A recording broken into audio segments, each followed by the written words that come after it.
अस्सलाम वालेकुम। आज का हमारा टॉपिक है angular momentum. Angular momentum means एक घूमती हुई बॉडी का मोमेंटम, ठीक है, क्योंकि एंगुलर लफ्ज़ जो है वो घूमने के लिए है। तो एंगुलर मोमेंटम को समझने से पहले ना आप लोगों ने सादा मोमेंटम को रिवाइज़ करना है जो आप पहले पढ़ के आए हो, ठीक है। अब उसका नाम क्या कॉमनली यूज़ होगा, आप उसको कहोगे लीनियर मोमेंटम, क्योंकि ये वो मोमेंटम था जब बॉडी लीनियर यानी सेम लाइन में मूव करती है। और अब दो मोमेंटम हो गए ना, तो एक को कहा जाएगा लीनियर मोमेंटम और दूसरे को कहा जाएगा एंगुलर मोमेंटम। लीनियर मोमेंटम को अगर आप याद करें तो हम पी से मेंशन करते हैं, और ये वेक्टर क्वांटिटी है तो इसके ऊपर सिंबल भी आना चाहिए। और पी बराबर होता है मैस इनटू वेलोसिटी, ठीक है। तो मैंने आपको क्या डेफिनेशन बताई थी कि अगर कोई मैस मूव करे एक सीधी लाइन में, ये मैस है और उसकी वेलोसिटी v है, तो अगर आप उसका मैस और उसकी वेलोसिटी का प्रोडक्ट ले लेते हैं ना, तो वो कहलाता है लीनियर मोमेंटम, ठीक है। अब एंगुलर मोमेंटम क्या है, देखो बच्चों, ये जो डेफिनेशन ब्लैक में लिखी है ना, ये डेफिनेशन आपको कोई ख़ास नहीं लगेगी, लिहाजा हम ये डेफिनेशन सिर्फ पढ़ने की हद तक पढ़ लेते हैं, इसको समझेंगे हम डिटेल में और एक नई डेफिनेशन निकालेंगे, ठीक है। Now a particle is said to possess angular momentum. A particle is said, एक कहा जाएगा, इज सेड यानी कहा जाएगा कि एक पार्टिकल यानी एक बॉडी के पास पोजेस यानी है, मौजूद है, क्या, angular momentum.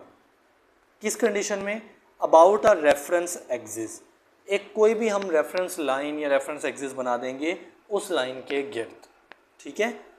If it so moves, अगर ये ऐसे मूव करे, दैट इट्स एंगुलर पोजीशन, कि उसकी जो एंगुलर पोजीशन मतलब घूमती हुई बॉडी की जो पोजीशन है ना उसकी, वो चेंज हो relative to that reference axis, जो आपने रेफरेंस एक्सिस सेट किया है ना, उस रेफरेंस एक्सिस के रिलेटिव यानी उसके मुताबिक वो पार्टिकल जो मूव कर रहा है यानी एंगुलर मोशन कर रहा है, उसकी एंगुलर पोजीशन चेंज होगी तो हम कहेंगे उसके पास एंगुलर मोमेंटम है, ठीक है। अगर किसी बच्चे को डेफिनेशन ये सूटेबल लगती है तो वो कर ले, लेकिन समझने के बाद एक अच्छी डेफिनेशन आपको मिल जाएगी। Okay, now move to the explanation. देखो बच्चे, एक बॉडी है या एक पार्टिकल है जिसका मैस, ये जो ब्लैक से मैंने बनाया है, जिसका मैस m है, उसका जो मोमेंटम p है ना, लीनियर मोमेंटम है, जाहिर है, उसकी डायरेक्शन ये यूं इस तरह है। ओके, इस लीनियर मोमेंटम की वजह से ना ये पार्टिकल एक सर्कल में मूव करता है। देखो ना, चैप्टर कौन सा है, एंगुलर मोशन यानी सर्कुलर मोशन। तो इस मोमेंटम की वजह से ये पार्टिकल m एक सर्कल में मूव कर रहा है, सच दैट कि उस सर्कल का सेंटर है O। तो हम क्या करेंगे, O से उस m मैस तक एक वेक्टर बनाएंगे, R वेक्टर, जिसका नाम है पोजीशन वेक्टर। तो अब हम थोड़ी सी रिवीजन कर लेते हैं, पोजीशन वेक्टर क्या होता है।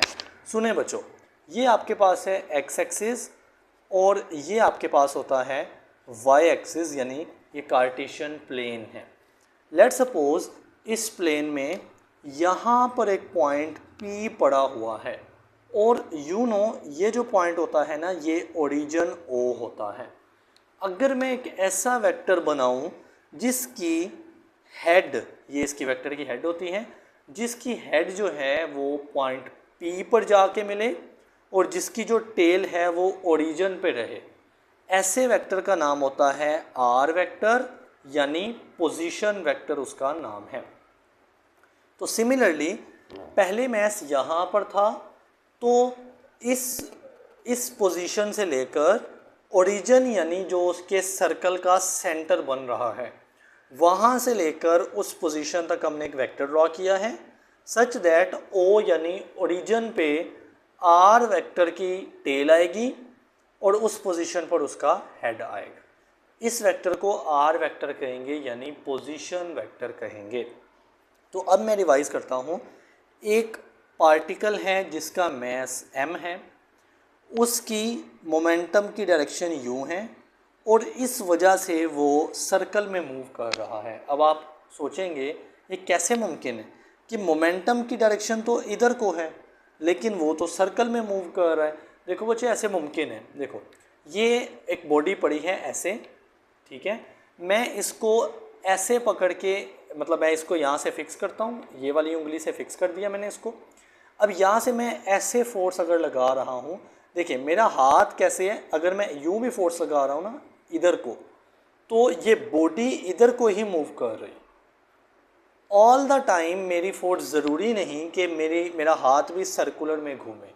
तो बाज़ औक़ात क्या होता है कि आपकी फ़ोर्स की डायरेक्शन वाकई सर्कल में नहीं लग रही होती लेकिन बॉडी सर्कल में फिर भी मूव करने लग जाती है। तो इसी तरह से इस मोमेंटम की वजह से ये बॉडी सर्कल में मूव कर रही है। तो आपके पास दो वेक्टर्स आ गए, एक P यानी मोमेंटम आ गया और एक R यानी क्या आ गया, पोजीशन वेक्टर आ गया। अब यहाँ पर ना मेरे पास दो पॉसिबिलिटीज़ हैं, या तो मैं इन दोनों वेक्टर्स का डॉट प्रोडक्ट ले लूँ यानी R डॉट P कर लूँ, ओके, या फिर मैं इसका क्रॉस प्रोडक्ट ले लूँ R क्रॉस P कर लूँ। अब ये मैं रेंडमली नहीं कर सकता, मुझे कोई ना कोई ट्रिक इस्तेमाल करनी पड़ेगी। मैं क्या करता हूँ, पहले इसको अगर मैं R dot P for example लेता हूँ ना और इसको मैं ओपन करता हूँ तो यहाँ पर निकलेगा R P cos theta angle, और अगर मैं क्रॉस प्रोडक्ट लेता हूँ तो ये ओपन हो जाएगा आर पी साइन थीटा। मतलब डॉट प्रोडक्ट लेने पे कोस थीटा ओपन होता है, ये आपको पहले से पता है, और अगर मैं क्रॉस प्रोडक्ट ले लूँ तो फिर ओपन होके साइन थीटा आएगा। अब मुझे कैसे पता चलेगा कि ये आर वेक्टर और ये पी वेक्टर के दरमियान कौन सा प्रोडक्ट आना है? तो हम क्या करते हैं, ये जो P वेक्टर है ना, इसको पीछे थोड़ा सा ये मैंने डॉटेड लाइन से बढ़ाया है। यूँ कह लें कि मैंने इस R वेक्टर के कंपोनेंट्स बनाने हैं। अब यहाँ पर देखो, ये जो R वेक्टर है ना, आप इसको थोड़ा सा आगे डॉटेड लाइन में बढ़ा के देख लें। ये जस्ट इमेजिनरी है ना, R वेक्टर इतना ही है, लेकिन हम उसी लाइन में चलते हुए थोड़ा सा आगे बढ़ा लेते हैं। तो यहाँ पर एंगल थीटा बन रहा है। ये जो थीटा एंगल होगा ये किसके दरमियान होगा?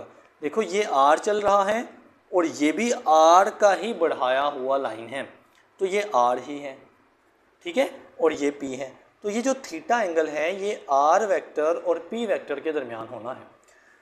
एंड अगर ये थीटा एंगल है ना तो इसके ऑपोजिट ये एंगल भी क्या होता है, थीटा ही होगा।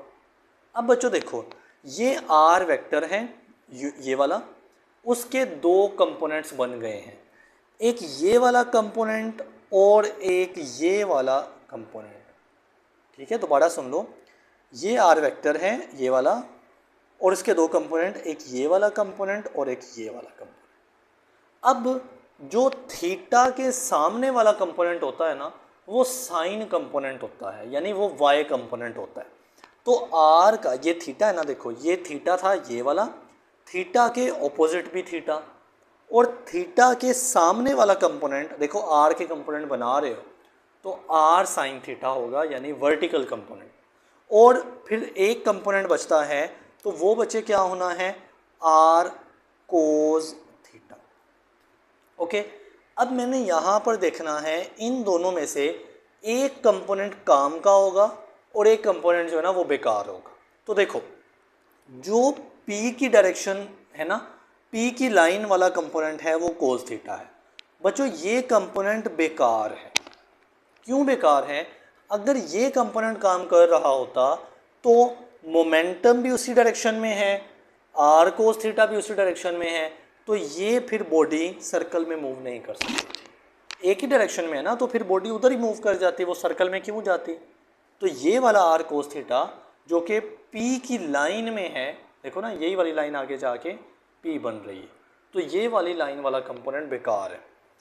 R साइन थीटा दरअसल इफेक्टिव कंपोनेंट है, काम का कंपोनेंट है, क्योंकि ये कंपोनेंट इस P के परपेंडिकुलर है। देखो P वाली लाइन ये है, ये साइन थीटा का कंपोनेंट है, तो ये perpendicular component. And you know, perpendicular चीज़ होती है तो बॉडी सर्कल में मूव करती है। कैसे? जैसे मैंने पिछले लेक्चर्स में बताया हुआ है, यहाँ पर एक बॉडी अगर सर्कल में मूव कर रही है ना, तो सेंटर की तरफ लगती है क्या, Fc यानी सेंट्रीपिटल फोर्स, और उसके परपेंडिकुलर लगती है उसकी वेलोसिटी। तो परपेंडिकुलर की वजह से ही ये बॉडी सर्कल में मूव कर रही थी। तो इसका मतलब चूंकि बॉडी सर्कल में मूव कर रही है ना, मैंने आपको पहले बताया, तो इसका मतलब है कि जो r cos थीटा है ये किसी ना काम का कंपोनेंट है, जबकि r sin थीटा काम वाला कंपोनेंट है। अब साइन थीटा किस में आता है, क्रॉस प्रोडक्ट में। मतलब मुझे ये कंपोनेंट बनाने का ये फ़ायदा हुआ कि मुझे पता चल गया कि ये आर वेक्टर और ये पी वेक्टर में मुझे साइन थीटा यानी मुझे क्रॉस प्रोडक्ट लेना है। तो मैं कहूँगा कि जब मैं आर क्रॉस पी करता हूँ यानी R vector cross P vector करता हूँ, तो मेरे पास निकलता है एल वेक्टर, क्योंकि क्रॉस प्रोडक्ट का जवाब क्या होता है, वेक्टर। यानी क्रॉस प्रोडक्ट का दूसरा नाम क्या है, वेक्टर प्रोडक्ट। तो इन दोनों के दरमियान जो प्रोडक्ट लोगे तो जवाब वेक्टर आएगा। अब एल क्या चीज़ है बच्चों, L is the angular momentum. Angular momentum का सिंबल क्या होता है, एल होता है। लीनियर मोमेंटम का सिंबल क्या होता है, पी होता है। तो एंगुलर मोमेंटम का फॉर्मूला निकल आया L is equal to r cross p, यानी angular momentum is equal to the cross product of position vector are and linear momentum p. सही है।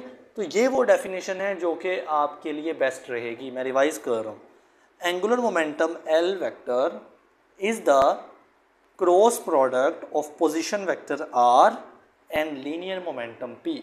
अब चूंकि ये क्रॉस प्रोडक्ट है तो ये अंडरस्टूड बात है कि जो एल है वो वेक्टर क्वांटिटी है, ये उसके ऊपर मौजूद सिंबल भी बता रहा है। तो ये बच्चों एंगुलर मोमेंटम का हमने फार्मूला निकाल लिया है। ओके बच्चों, तो ये वाला फार्मूला मैंने एज सच रिपीट कर लिया। अब आप इसको क्या करेंगे, आप इसको ओपन करेंगे तो ये बन जाएगा आर पी साइन थीटा साथ में एन यूनिट वेक्टर, क्योंकि एन यूनिट वेक्टर डायरेक्शन को बताता है। तो मैंने एंगुलर मोमेंटम का फार्मूला ओपन करके लिख लिया। ये जो थीटा एंगल है ये मैं ऑलरेडी डिस्क्राइब कर चुका हूँ यहाँ पे कि सॉरी ये दूसरा पेज था, कि ये जो थीटा एंगल है ये आर और पी के दरमियान है। तो हमें पता है कि आर वेक्टर और पी के दरमियान एंगल खुलता है तो थीटा होता है। एन यूनिट वेक्टर क्या है, एन यूनिट वेक्टर इसका नाम क्या है, एन यूनिट वेक्टर। तो एन यूनिट वेक्टर आपको डायरेक्शन बताता है, ठीक है, क्योंकि ये वेक्टर क्वांटिटी है ना, तो इतनी मैग्नीट्यूड है, आर पी साइन थीटा इतनी मैग्नीट्यूड है और एन यूनिट वेक्टर डायरेक्शन, ठीक है। तो ये डायरेक्शन आपने कैसे निकालनी है, ये क्रॉस प्रोडक्ट में पढ़ के आए हो। आपने पहले वेक्टर पे हाथ रखना है यूँ इस तरह से, दूसरे वेक्टर पे जाना है। पहले वेक्टर पे अपना राइट हैंड ये मैं मेंशन करता चलूँ। पहला वेक्टर है आर यानी पोजीशन वेक्टर, इसके ऊपर अपना राइट हैंड रख लिया। मूव करना है बच्चों दूसरे वेक्टर की तरफ। तो आपका थंब ऊपर की तरफ है तो डायरेक्शन ऊपर की तरफ, और अगर मान लो मैं हाथ मेरा नेचुरली ऐसे आ रहा है कि पहला वेक्टर इधर है दूसरा इधर है, तो मैं पहले से दूसरे ऐसे मूव करूँगा तो मेरा जो थंब अंगूठा है वो नीचे की तरफ होगा, तो फिर एंगुलर मोमेंटम की डायरेक्शन भी नीचे की तरफ होगी, ठीक है। तो आपने डायरेक्शन कैसे मालूम करनी है, using the right hand rule, RHR, right hand rule. Okay, अब मैं क्या करता हूँ, मैं मज़ीद इस फार्मूले को आगे लेके चलता हूँ। देखो ये तो डायरेक्शन मालूम हो गई ना, तो L की अगर सिर्फ मैग्नीट्यूड की बात करें, देखिए अब मैंने इसके ऊपर वेक्टर का साइन नहीं ना लिखा क्योंकि डायरेक्शन को अब मैं नहीं स्टडी कर रहा। तो आर पी साइन थीटा हो जाएगा, आर पी साइन थीटा, ये सिर्फ उसकी मैग्नीट्यूड आ गई। अब बच्चे देखें ये जो P यहाँ पर आ रहा है ये तो लीनियर मोमेंटम था, तो P बराबर होता है mv के, ऐसे ही है ना। तो P की जगह क्या लिख दो, mv। तो L is equal to P की जगह आ जाएगा mv और साथ में जो R है वो भी ऐसे आ जाएगा। तो P की जगह mv आ गया, R अपनी जगह पे आ गया और आ गया साइन थीटा, ठीक हो गया। तो ये आपके पास एंगुलर मोमेंटम की मैग्नीट्यूड आ गई, डायरेक्शन आपने मालूम कर ली यूजिंग राइट हैंड रूल। अब मैं स्टडी करता हूँ, अगर मेरे पास एंगुलर मोमेंटम यानी L मैक्सिमम हो, यानी उसकी मैग्नीट्यूड मैक्सिमम हो, डायरेक्शन तो नहीं ना मैक्सिमम हो सकती, तो मैक्सिमम एंगुलर मोमेंटम कैसे निकलेगा वो डिसाइड करेगा ये साइन थीटा का जवाब। ओके, कि एंगुलर मोमेंटम मैक्सिमम होना है या मिनिमम होना है। उसके लिए थीटा को 90 डिग्री होना पड़ेगा। अगर बच्चे थीटा 90 डिग्री होता है तो साइन 90 हो जाता है, साइन 90 डिग्री कितना हो जाता है 1। ओके, तो जब मैं एम वी आर के साथ 1 मल्टीप्लाई करूँगा तो 1 की कोई वैल्यू नहीं है, तो एल बाकी कितना बच जाएगा, L will be just M V R, M V R. तो एम वी आर जो है ना ये आपका मैक्सिमम एंगुलर मोमेंटम है, मैक्सिमम उसकी मैग्नीट्यूड, डायरेक्शन उसकी राइट हैंड रूल से पता चलेगी। अब आगे चलते हैं, सुनिएगा ज़रा, अभी ख़त्म नहीं हुई। हमने पढ़ा हुआ है कि v बराबर होता है आर ओमेगा के, v is equal to R omega. ये वही रिलेशन है जो पहले लेक्चर में मैंने आपको सिखाए थे, लीनियर वेलोसिटी और ओमेगा क्या थी, एंगुलर वेलोसिटी। ठीक है, तो इस फार्मूले में ये जो v आ रहा है उस v की जगह क्या यूज़ कर लो, आर ओमेगा यूज़ कर लो। तो l will be equal to m अपनी जगह पे, v की जगह आ जाएगा आर ओमेगा और उसके बाद भी आर आ जाएगा। ठीक है, अब देखो L is equal to M अपनी जगह पे, आर और आर क्या हो जाएगा, आर का स्क्वायर हो जाएगा और साथ में ओमेगा आ जाएगा। अब इससे जो पिछला टॉपिक आपने पढ़ा है वो क्या है बच्चे, वो था moment of inertia. Moment of inertia I होता है जो कि बराबर होता है एम आर स्क्वायर के, मोमेंट ऑफ इनर्शिया। तो यहाँ पर भी तो एम आर स्क्वायर आ रहा है ना, तो एल का फॉर्मूला क्या निकल आएगा, आई ओमेगा। समझ आ गई? तो एल का फाइनल फार्मूला, इसके बाद डेरिवेशन नहीं है, ये है आई ओमेगा। तवज्जो से समझ लो। ओके, अब मैं एक बहुत इम्पोर्टेंट बात करने जा रहा हूँ, सुनिएगा ज़रा। जो इससे पिछला लेक्चर आप लोग पढ़ के आए हो ना, यही वाला मोमेंट ऑफ इनर्शिया, उसमें आपने पढ़ा था टॉर्क। मतलब ये निकालने से पहले आपने टॉर्क निकाला था ना, वहाँ पर बॉडी घूम रही थी तो हमने टॉर्क निकाला था।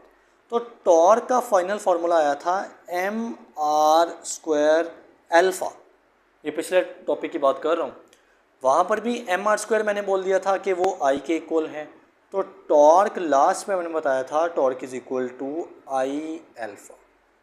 तो अब आप फ़र्क समझें, ये दो फार्मूले हैं, काफ़ी रिलेटेबल हैं और न्यूमेरिकल्स में एमसीक्यूज़ में काफ़ी काम आने वाले हैं।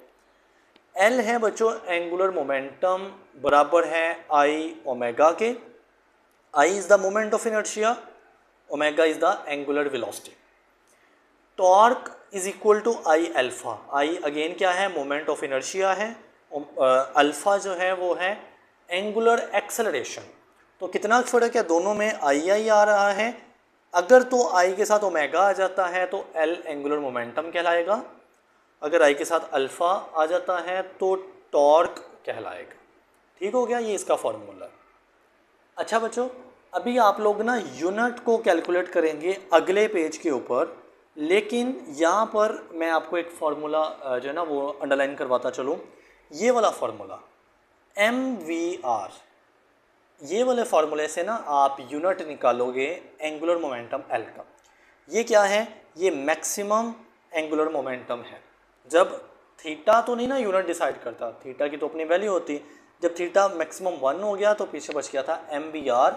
अब मैं इससे एंगुलर मोमेंटम का यूनिट निकालूंगा, तो L is equal to M V R, remember. Okay बच्चों, मैंने इसको दोबारा लिख लिया है। अब हम इसका यूनिट कैलकुलेट करने जा रहे हैं। देखें, m जो है वो मैस है, उसका यूनिट क्या हो जाएगा, किलोग्राम केजी हो जाएगा। साथ में v वेलोसिटी है, उसका यूनिट क्या हो जाएगा, मीटर पर सेकंड हो जाएगा। और साथ में r पोजीशन वेक्टर, या सिंपली कह लो इस वक्त रेडियस है। पोजीशन वेक्टर भी तो एक जो है ना वो मीटर में ही कैलकुलेट होता है, तो आप इसको रेडियस मान लो यूनिट के लिए, तो उसका यूनिट भी मीटर हो जाएगा। ओके, अब देखो ये केजी ऐसा जा जाएगा, मीटर और मीटर, मीटर का स्क्वायर हो जाएगा और सेकंड हो जाएगा। तो यूनिट ऑफ एंगुलर मोमेंटम बच्चों निकल आया kg मीटर स्क्वायर पर सेकेंड।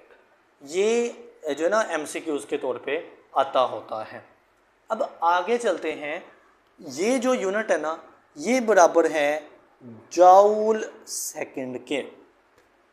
अब ये बुक पे सिर्फ लिख दिया है कि ये यूनिट बराबर है जाउल सेकंड के, कोई प्रूफ नहीं है। तो हम यहाँ पर साबित करेंगे कि ये यूनिट जाउल सेकंड के बराबर कैसे है, हाउ। तो देखो, सबसे पहले तो मैं जाउल को समझता हूँ कि जाउल क्या चीज़ है। Joule is the unit of work या एनर्जी भी कह लो। तो यूनिट ऑफ वर्क जाउल होता है।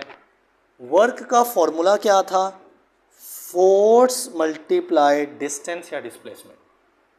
नाउ फोर्स का यूनिट होता है बच्चों न्यूटन और डिस्टेंस का यूनिट होता है मीटर। तो हमने कहा था कि वर्क का यूनिट जाउल है और जाउल बराबर है न्यूटन मीटर के।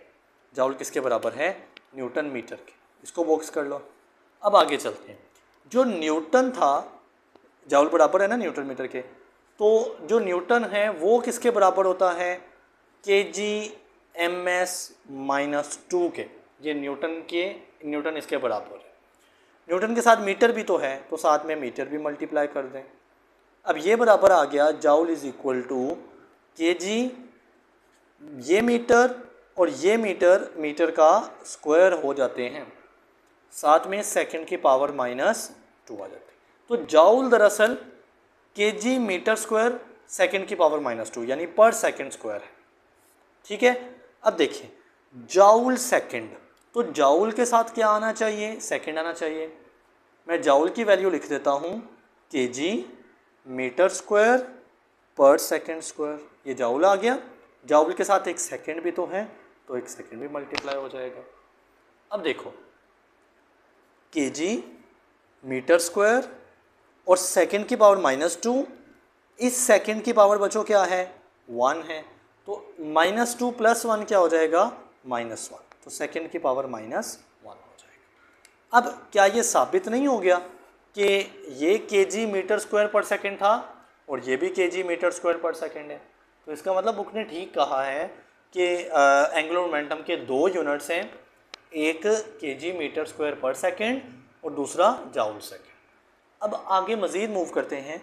मेरे जहन में आ रहा है डायमेंशन। ये बुक पे नहीं है लेकिन आपको काम आ सकती है for the purpose of MCQs, क्योंकि आफ्टर ऑल जब पेपर आना है तो पूरी बुक का ही आना है ना। तो ऐसा नहीं है कि डायमेंशन पहले चैप्टर में आई है, बाकी किसी भी फार्मूले की डायमेंशन नहीं निकलती, ऐसा नहीं है। ठीक है। नाउ हम इसकी एंगुलर मोमेंटम की डायमेंशन भी निकाल लेते हैं। देखो kg किसका यूनिट है, मैस का। तो मैस की डायमेंशन होती है कैपिटल M। ओके। मीटर किसका यूनिट है, लेंथ का। डायमेंशन होती है कैपिटल L। मीटर के ऊपर स्क्वायर है तो L के ऊपर भी स्क्वायर आ जाएगा। सेकंड किसका यूनिट है बच्चों, टाइम का। टाइम की डायमेंशन होती है कैपिटल T। सेकंड के ऊपर -1 है तो इसके ऊपर भी -1 लगा दो। तो mL² T-1 और क्लोज कर दो स्क्वायर ब्रैकेट के अंदर। This is the dimension of angular momentum. अब हम इस टॉपिक में मौजूद आखिरी चीज़ को समझेंगे और फिर आज का लेक्चर क्लोज हो जाएगा। देखो अब आप एंगुलर मोमेंटम मालूम करोगे सिमेट्रिक रिजिड बॉडी का। मैंने आपको ये तो बताया हुआ है ना कि रिजिड बॉडी क्या होता है, ऐसी बॉडी जो कि काफ़ी सख्त हो, जिसकी शेप चेंज नहीं होती फोर्स लगाने से। सिमेट्रिक मीन्स तरतीब वाली, यानी उसकी कोई ख़ास शेप होगी, वो बिल्कुल बेतरतीब नहीं होगी। अब देखो ऐसी बॉडी है जैसा कि एक सर्कुलर बॉडी है, ये एक रिजिड बॉडी है, इसकी एक ख़ास डेफिनेट सिमेट्रिक शेप है। तो मैंने इसका एंगुलर मोमेंटम यानी L मालूम करना है। ठीक है। अब मैं आपको ना L का दरअसल फार्मूला एक रिवाइज़ करता हूँ जो कि मुझे यहाँ पे चाहिए। इस पेज के ऊपर मैंने आपको फाइनल फार्मूला क्या बताया, L = I ω। उससे पीछे है I की बस वैल्यू यूज़ की ना, mr²। तो I की जगह mr² ω। तो mr² ω ये वाला फार्मूला इसकी ज़रूरत पड़ेगी। सो L = mr² ω। इस टॉपिक में मतलब इस सब टॉपिक में इसकी ज़रूरत पड़ेगी। नाउ बच्चे ये रिजिड बॉडी है जो कि सपोज़ कर लो आप जो है ना वो बहुत सारे छोटे छोटे पीसीस से मिलके बनी हुई है, यानी पूरी रिजिड बॉडी का एंगुलर मोमेंटम मालूम करना नहीं पॉसिबल क्योंकि ये बहुत ज़्यादा बड़ी है।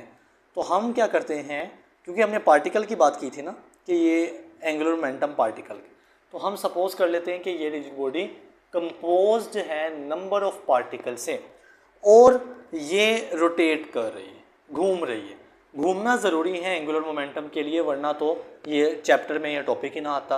तो ये घूम रही है, ठीक हो गया। अब जो पहला पीस होगा ना, पहला पीस, फर्स्ट पीस, उसका एंगुलर मोमेंटम क्या होगा, L1 is equal to M1 R1 square, omega 1 नहीं आएगा क्योंकि ये अकेला पीस नहीं मूव कर रहा, या अकेले पीस की वेलोसिटी कोई डिफरेंट नहीं है, पूरी बॉडी ही रोटेट कर रही है। तो पूरी बॉडी में मौजूद सारे के सारे पार्टिकल्स की वेलोसिटी सेम होनी है। तो फिर आप ओमेगा 1 ओमेगा 2 लिखने की ज़रूरत नहीं रखेंगे, ठीक है। पार्टिकल 2 का एंगुलर मोमेंटम हो जाएगा L2 is equal to M2 R2 square omega, so on चलते जाएं। अब इसमें कितने पार्टिकल्स अकाउंट कर सकते हो, नहीं बच्चों, ये तो इनफाइनाइट भी हो सकते हैं। तो हम लेट सपोज कर लेते हैं कि इसमें n नंबर ऑफ पार्टिकल्स, तो Ln will be equal to Mn Rn square omega.